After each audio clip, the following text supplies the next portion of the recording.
Pourquoi ne pas juste inviter un noir à manger du poulet frit? Pour comprendre, il faut parler de l'histoire des esclaves noirs en Amérique. Au début du 19e siècle, même si les esclaves noirs étaient légalement libérés, ils devaient avoir assez d'argent pour acheter leur liberté.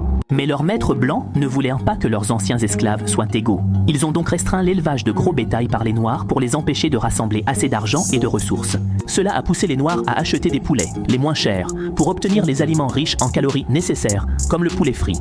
Ainsi est né le poulet frit bon marché, qui, pour certains racistes, était méprisé.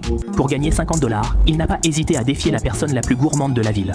Après avoir traîné son ventre de 6 $ chez lui, il a raconté l'histoire à sa femme. Fat Paul m'a parié 50 $, qu'il pouvait manger plus de hot dog que moi.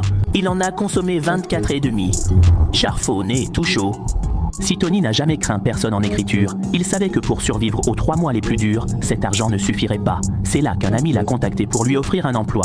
Il a découvert qu'un docteur en musique cherchait un chauffeur, et Tony s'est empressé d'aller à l'entretien sans hésiter. En arrivant, il a été surpris par la diversité des discussions. La pièce ressemblait à un palais somptueux.